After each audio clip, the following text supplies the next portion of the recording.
सुरुवातीच्या कलांमध्ये जेडीयू तिसऱ्या क्रमांकावर आहे। ही आत्ताची सगळ्यात मोठी बातमी आहे। भाजपनंतर आरजेडीनं जोरदार घोडदौड केलेली आहे। सुरुवातीच्या कलांमध्ये आरजेडी दुसऱ्या नंबरचा पक्ष ठरतोय, तर जेडीयू तिसऱ्या नंबरवर सुरुवातीच्या कलानुसार पडलेले आहे। सुरुवातीच्या कलांमध्ये जेडीयू तिसऱ्या क्रमांकावर फेकलं गेलंय, तर आरजेडी भाजपनंतर जोरदार घोडदौड करताना दिसते। पुन्हा एकदा सम्राटजी तुमच्याकडे येते।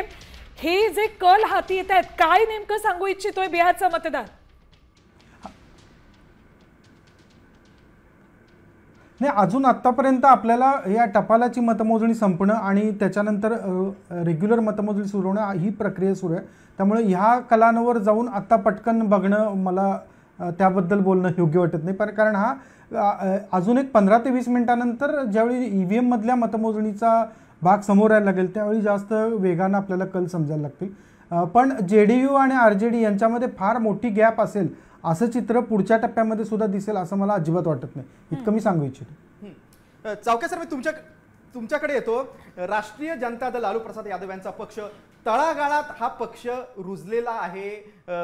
म्हणजे दलित असेल किंवा अजून पिछडी जमात असेल यांच्याविषयी लालू प्रसाद यादव किंवा त्यांच्या पक्षाने केलेलं कार्य अजूनही तिथली जनता विसरली नाही। आपण बघतोय की सुरुवातीचे जे कल येतात ते सुद्धा आरजेडीच्या बाजूने आहेत।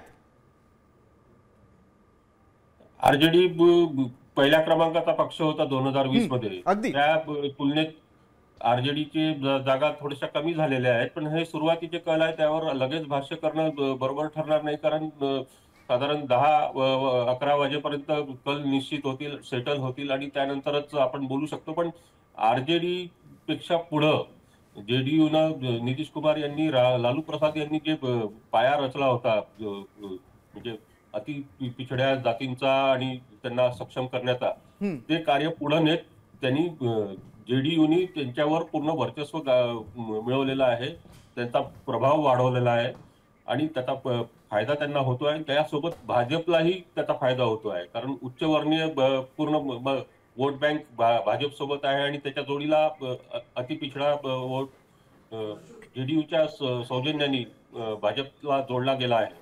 तर हे समीकरण तसं स्ट्रॉंग आहे आणि यात काही शंका नाही की कदाचित 150-160 पर्यंत जाईल भारतीय जनता पक्ष जेडीयू। पण त्यानंतर काय होईल हा मोठा प्रश्न आहे, कारण जर नितीश कुमार यांचं नेतृत्व मान्य केलं नाही तर हे 160 जागा देखील पुरेशा ठरणार नाही। अगदी बरोबर आहे।